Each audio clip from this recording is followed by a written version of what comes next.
Hello दोस्तों, स्वागत है आपका लक्ष्य आईएएस पीसीएस में। और जैसा कि मैंने आपको बताया था कि दोस्तों हम फिलोसफी ऑप्शनल सब्जेक्ट को शुरू करने जा रहे हैं और ये अपना जो है फरवरी के पहले वीक में शुरू हो जाएगा, या 1 या 2 फरवरी से स्टार्ट हो जाएगा, या जैसे भी फरवरी के पहले वीक में शुरू ही हो जाएगा। ठीक है नहीं? तो दोस्तों उसमें मैं आपको ये बताना चाह रहा था कि बहुत से बच्चों के मन में ये डाउट रहता है कि फिलोसफी को ऑप्शनल के रूप में क्यों लें। ठीक है नहीं? मैंने पहले बताया था, इससे पहले वीडियो में मैंने आपको ये बताया था कि मेंस में आईएएस और पीसीएस के साथ साथ तैयारी कैसे की जाए। उसमें मैंने आपको ये बताया था कि जो प्री एग्ज़ाम होता है वो आपके पास केवल मतलब मेंस में एंट्री का एक द्वार होता है जिसमें नेगेटिव मार्किंग भी होती है 1/3 की। ठीक है नहीं? उसमें 2 सब पेपर होते हैं, एक आपके पास जीएस का और एक आपके पास सीएट का। और जीएस का 200 नंबर का होता है, सीसेट का भी आपका 200 नंबर का होता है, और सीसेट का पेपर क्वालिफाइंग होता है। ठीक है नहीं? मेंस में मैंने आपको बताया था कि जीएस के 4 पेपर होते हैं, एक GS first, GS second, GS third, fourth, 1000 number के 4 पेपर होते हैं। और ऑप्शनल सब्जेक्ट जो है ये आपकी सफलता में महत्वपूर्ण भूमिका निभाने वाला है। ये ऑप्शनल सब्जेक्ट अकेला ही 500 नंबर का होता है। ठीक है नहीं? आईएएस में और पीसीएस में, यूपी पीसीएस में ये 400 नंबर का होता है। तो ऑप्शनल सब्जेक्ट आपके, और फिर उसके बाद ऐसे 250 नंबर का आता है इसमें, फिर इंटरव्यू 275 नंबर का है। लेकिन ये जो आपके पास सक्सेस है, जितने भी लोग सफल होते हैं उसमें उनके ऑप्शनल सब्जेक्ट की महत्वपूर्ण भूमिका होती है। तो जब बच्चा यूपीएससी की तैयारी करता है तो उसके माइंड में ये रहता है कि यार चलो जीएस तो पढ़ लेंगे, लेकिन ऑप्शनल कौन सा सब्जेक्ट लिया जाए, क्योंकि ये जो आईएएस का एग्ज़ाम है, यूपीएससी का एग्ज़ाम, ये एक समुद्र की तरह है। हर बैकग्राउंड का व्यक्ति यहाँ पर आता है तैयारी करने के लिए। तो ऑप्शनल सब्जेक्ट में ऐसे बहुत सारे लोग हुए हैं जिनका बैकग्राउंड नहीं था सब्जेक्ट, लेकिन उन्होंने लिया और वो सफल भी हुए। साइंस बैकग्राउंड वाले मानविकी विषय को लेते हैं, ह्यूमैनिटेरियन आपके पास ह्यूमैनिटी के सब्जेक्ट को लेते हैं। ठीक है नहीं? और आपके पास ह्यूमैनिटी वाले साइंस को तो नहीं ले सकते, लेकिन साइंस वाले ह्यूमैनिटी को लेते हैं। तो अपना जो मोटिव है, क्योंकि मैं आपको फिलोसफी की तैयारी कराऊंगा, तो मैं आपको बताऊंगा कि फिलोसफी ऑप्शनल के रूप में क्यों लिया जाए, कैसे आपकी हेल्प कर सकता है फिलोसफी ऑप्शनल के रूप में, और फिलोसफी को ऑप्शनल के रूप में लेने का आपको क्या फ़ायदा होगा। क्योंकि मैंने एमएससी मैथ्स से किया हुआ है और मैंने खुद फिलोसफी ऑप्शनल के रूप में लिया हुआ है, और मैंने मेंस एग्जाम भी दिए हैं, तो मेरे बड़े अच्छे मार्क्स आए उसमें फिलोसफी ऑप्शनल में, क्योंकि एक लॉजिकल सब्जेक्ट है। तो उसी पर आज हम चर्चा करेंगे। पहले हम समझेंगे वैकल्पिक विषय के रूप में दर्शन शास्त्र क्यों। ठीक है नहीं? अपना जो टाइटल है फिलोसफी एज ए ऑप्शनल के रूप में, उसमें हम बात करेंगे कि पहले तो क्यों चुनना चाहिए, ऑप्शनल के रूप में फिलोसफी को क्यों चुनना चाहिए, ये बात करेंगे। फिर सफलता की दर क्या है फिलोसफी में, ये बात करेंगे।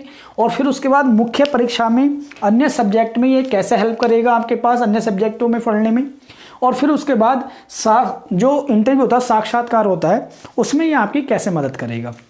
तो आपके पास फिलोसफी को ऑप्शनल के रूप में क्यों चुना जाए। पहली बात कि इसका जो सिलेबस है बहुत कम है, यानी कि सिलेबस छोटा सिलेबस है, और ऐसा कहा जाता है कि हमें वही ऑप्शनल के रूप में चुनना चाहिए जिसका छोटा सिलेबस हो। एक, क्योंकि आपका जो एग्जाम का मेंस का जो पैटर्न है, एक ही दिन में आपको 2 ऑप्शनल पेपर देने होते हैं, तो लास्ट टाइम पे जो आपका रिवीजन जल्दी हो जाए, छोटा सब्जेक्ट हो, फिर उसके बाद अच्छे सब्जेक्ट में रुचिकर होना चाहिए। तो फिलोसफी रुचिकर भी है, छोटा भी है, रुचिकर भी है, एक अच्छे सब्जेक्ट के दोनों गुण हैं इसके अंदर। तार्किक अध्ययन, यानी कि इसमें लॉजिकली पढ़ाई की जाती है, इसमें ऐसा नहीं होता रटने की आवश्यकता है। रटना आपको नहीं पड़ेगा या ज़्यादा याद रखने की जरूरत नहीं है, केवल लॉजिकली पढ़ाई होती है इसमें। और साइंस बैकग्राउंड के लोगों में ये और बड़ा ही पॉपुलर सब्जेक्ट है, क्योंकि लॉजिकल, देखो आजकल बच्चा चाहे वो मानविकी विषय का है या साइंस का है, आर्ट के सब्जेक्ट का या साइंस के, हर व्यक्ति का ये माइंड सेट रहता है कि मुझे कम से कम याद रखना पड़े, समझना ज़्यादा पड़े। और यूपीएससी है भी समझने का। आप रटने की कोशिश करोगे यूपीएससी में क्वालिफाई नहीं कर सकते। जितना आप एनालिसिस करोगे, जितना लॉजिकली सोचोगे समझोगे, तभी आपका सक्सेस रेट भी बढ़िया होगा। फिर एक और स्कोरिंग, क्योंकि ये भी देखना होता है एक ऑप्शन लेते हुए कि स्कोरिंग है कि नहीं है। तो फिलोसफी का अभी तक जो रिजल्ट रहा है काफ़ी स्कोरिंग रहा है, और 2015 में जो सेकंड रैंकर आपके पास आतिर अमीर, वो फिलोसफी से ही आपके पास लिए हुए थे, और फर्स्ट टाइम में ही फिलोसफी ऑप्शन लेकर आपके पास वो सेकंड रैंकर बने ऑल इंडिया लेवल पर। उसके बाद स्कोरिंग भी है, रटने की अभी आवश्यकता नहीं है, रुचिकर भी है, और कम सिलेबस भी है, तार्किक लॉजिकली पढ़ाई भी होती है इसमें। फिर उसके बाद मुख्य परीक्षा में सबसे अच्छी चीज़ ये कि मुख्य परीक्षा में विभिन्न विषय को समझने में, पढ़ने में ये मदद करता है। ठीक, वो हम चर्चा करेंगे कौन कौन से सब्जेक्ट को करता है। और उसके बाद व्यक्तित्व विकास, पर्सनैलिटी डेवलपमेंट में ये महत्वपूर्ण भूमिका अदा करता है। यानी कि कुल मिलाकर फिलॉसफी शुरू से आपके ऑप्शनल से लेकर आपके जीएस के सब्जेक्ट तक और उसके बाद अंतिम चरण जो आपके सक्सेस का होता है इंटरव्यू तक भी आपकी हेल्प करेगा। तो यानी कि ऑप्शनल सब्जेक्ट ये फिलॉसफी अगर आप ऑप्शनल सब्जेक्ट के रूप में लेते हो तो ये आपका जो तैयारी के चरण हैं वहाँ से भी और इंटरव्यू तक लास्ट चरण तक यानी पहले चरण से लास्ट चरण तक आपकी हर प्रकार से मदद करेगा। अब बात आती है कि फिलॉसफी की सफलता दर क्या है। तो अगर मैं बात करूं 2015-16 की जो इसका अपनी टॉप सफलता दर रहा है कि 7% सफलता दर थी, ठीक है नहीं। 2015-16 में जो सेकंड रैंक करते 2015 में आथिर अमील, वो फिलॉसफी ही उनका ऑप्शनल था और इंग्लिश मीडियम था, उनका मीडियम इंग्लिश था, लेकिन फर्स्ट टाइम भी उन्होंने फिलॉसफी ऑप्शन लेकर सेकंड रैंक पाई ऑल इंडिया लेवल पर, ठीक है नहीं। और किसी भी बैकग्राउंड का कोई भी किसी भी बैकग्राउंड का व्यक्ति फिलॉसफी को ले सकता है, अच्छे से पढ़ सकता है। क्योंकि मैं खुद साइंस बैकग्राउंड का हूँ, मैथमेटिक्स मैंने एमएससी किया है, लेकिन मैंने फिलॉसफी को पढ़ा, मुझे कहीं भी नहीं लगा कि हाँ फिलॉसफी में रटने की जरूरत है या किसी बच्चे को परेशानी हो सकती है, किसी बैकग्राउंड के बच्चे को। और इसमें एक सफलता की देखो फिलॉसफी में सिलेक्शन कम होते, मतलब आपके पास अगर काउंटिंग के हिसाब से देखा जाए तो सिलेक्शन मतलब काउंटिंग के हिसाब से कम होते हैं। क्यों? क्योंकि बहुत कम ही लोग इस सब्जेक्ट को लेते हैं। क्योंकि ज़्यादातर जो मानविकी विषय वाले होते हैं तो उनका अपना हिस्ट्री, ज्योग्राफी और सोशोलॉजी इस टाइप के सब्जेक्ट लेते हैं। लेकिन जो साइंस बैकग्राउंड के होते हैं वो फिलॉसफी भी लेते हैं आपके पास। और लेकिन जो अगर टोटल ओवरऑल देखा जाए तो संख्या कम रहती है फिलॉसफी लेने वाले। क्योंकि इसका क्या होता है भाई, एक तो इंस्टीट्यूशन कम उपलब्ध होते हैं, दूसरा ये होता है लॉजिकल तो होता है, लेकिन अन्य बैकग्राउंड को लोग जो है आपके पास, किसी का हिस्ट्री बैकग्राउंड होता है, किसी का ज्योग्राफी होता है, तो अन्य बैकग्राउंड को लोग लेते हैं अपने अपने बैकग्राउंड के हिसाब से। लेकिन फिलॉसफी को लॉजिकल सब्जेक्ट के मतलब जैसे लॉजिकल सब्जेक्ट है तो बहुत सारे हर बैकग्राउंड का व्यक्ति इसे ले सकता है, ठीक है नहीं। अब हम बात करेंगे सक्सेस रेट। हमने देखा कि सेकंड रैंकर भी अगर आपके पास, अभी तो 2015 की बात है, 2014 में तो आपके पास निशान जैन आए थे 2013-14 में शायद हिंदी से, लेकिन फिलॉसफी का तो 2015 में ही सेकंड रैंक कर रहा है।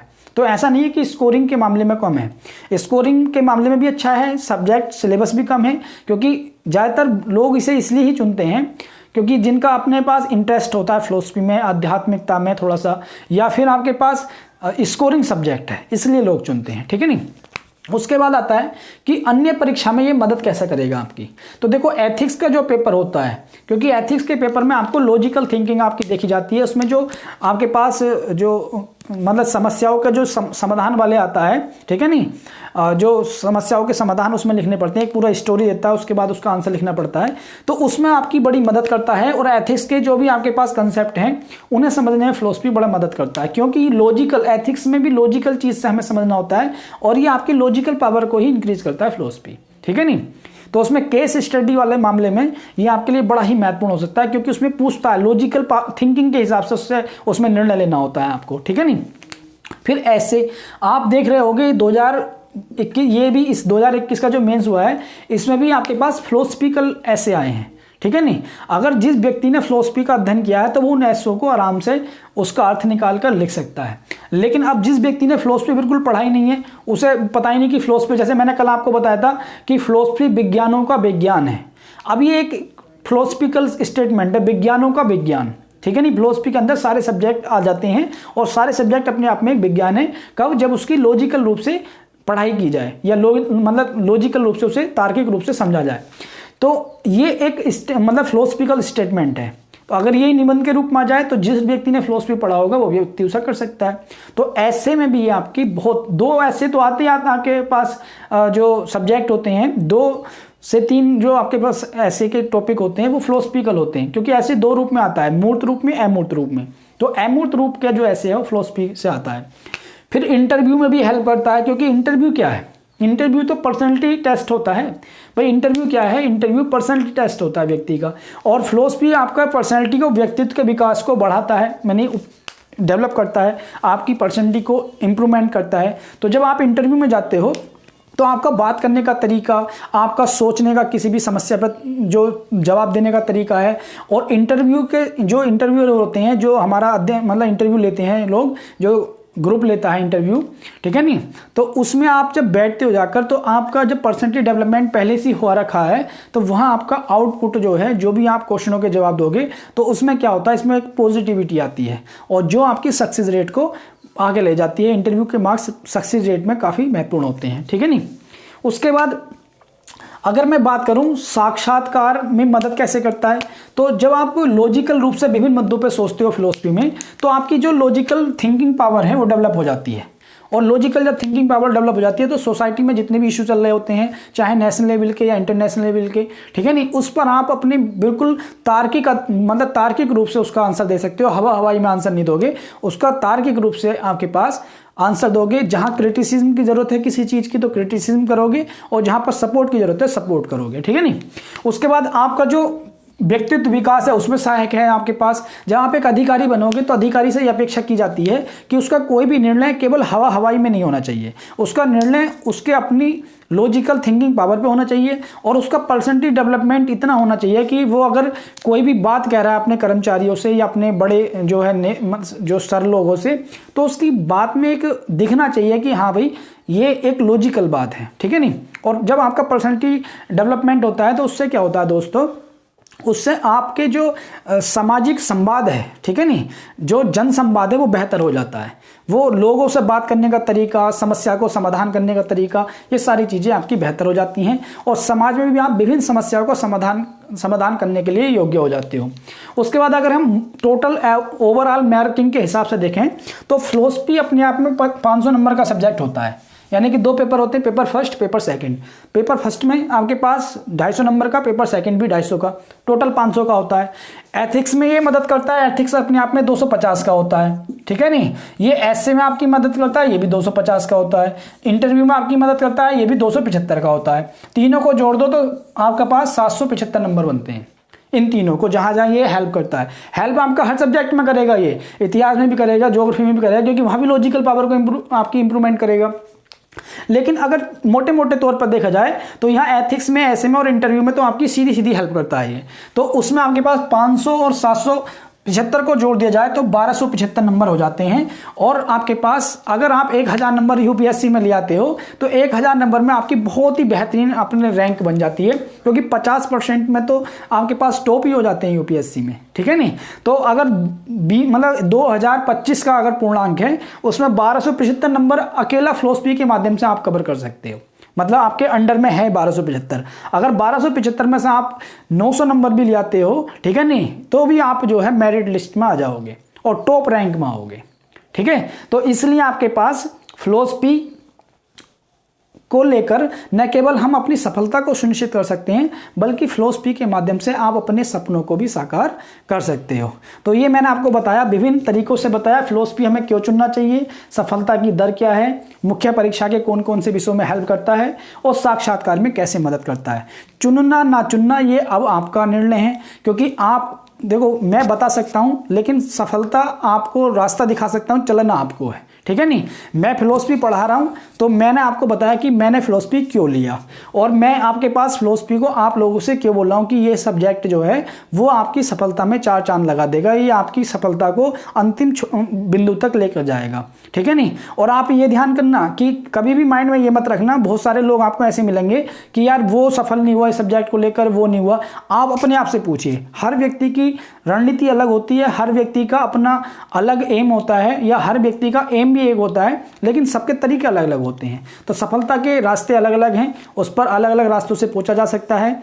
कोई 1 बार में भी सफल हो सकता है, कोई 5 बार में भी नहीं होता है, कोई 6 बार में सफल हो जाता है। तो सबका अलग बिंदु है। आप अपने आप से क्वेश्चन कीजिए कि क्या मैं सफल कर सकता हूं। अगर आपके मन से आए कि मैं कर सकता हूं और फिलोसफी को ऑप्शनल के रूप में रख के कर सकता हूं, तो देर मत कीजिए और लग जाइए तैयारी में, और फिलोसफी को लेकर अपने एम को सफल बनाइए, ठीक है।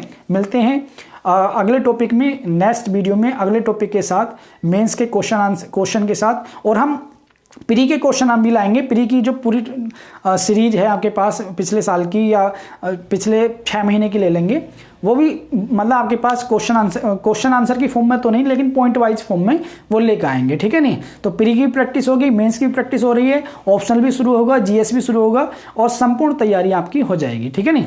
ठीक है दोस्तों, मिलते हैं नेक्स्ट वीडियो में। अगर आपको ये अच्छा लगता है तो चैनल को लाइक और सब्सक्राइब जरूर करें दोस्तों। सब्सक्राइब जरूर करना, सब्सक्राइब नहीं करते हैं बहुत लोग, देख लेते हैं लेकिन सब्सक्राइब नहीं करते। अगर आपको लगता है कि 2 सेकंड में आप किसी की हेल्प कर सकते हो, सपोर्ट कर सकते हो, तो कर देना चाहिए, ठीक है नहीं। ठीक है दोस्तों, मिलते हैं अगले वीडियो में।